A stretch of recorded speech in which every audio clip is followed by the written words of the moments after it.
Merci. Au titre du groupe RRDP, la parole est à Monsieur Jacques Krabal. Oui, Monsieur le Président, Madame la Ministre, ma question portera sur le zonage du nouveau dispositif d'exonération fiscale pour favoriser l'investissement locatif qui porte désormais votre patronyme, du FLO.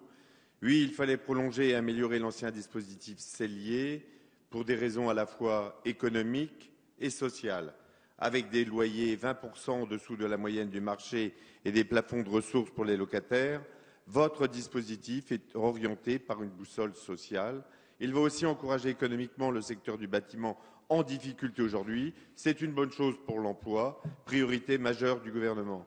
En revanche, le zonage reste très approximatif, parfois déconnecté des tensions réelles constatées sur le terrain et donc injuste, y compris dans les zones rurales classées C.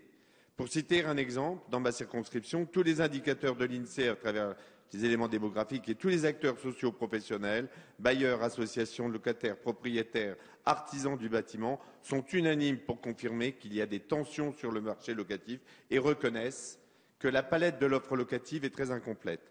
En effet, nous n'avons quasiment pas d'offres sur le marché locatif privé intermédiaire.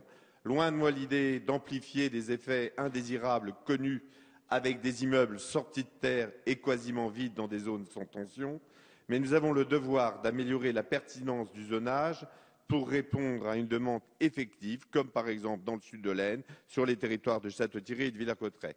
Vous m'avez répondu, Madame la Ministre, en novembre dernier, que l'Observatoire des loyers permettra d'effectuer un pilotage très fin et très réactif pour améliorer le zonage et autoriser les dérogations. Mes questions seront donc simples. Comment l'Observatoire des loyers va-t-il travailler pour détecter les tensions sur toute la palette de l'offre locative privée et garantir donc un zonage plus juste? Sachant qu'il y a urgence, à quelle échéance allons-nous avoir les premiers résultats de cet observatoire?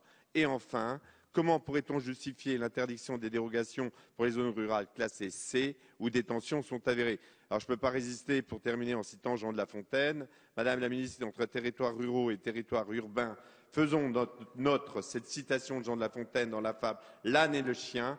Il faut s'entraider, c'est la loi de la nature. Mais en écho à Guillaume Apollinaire, je préférerais vous citer donc Clément Marot, poète de la Pléiade, qui disait « Tout vient à point pour qui sait attendre ». Merci. Je vous rappelle qu'il y a un petit chronomètre quand même. La parole est à Monsieur Joël Giraud.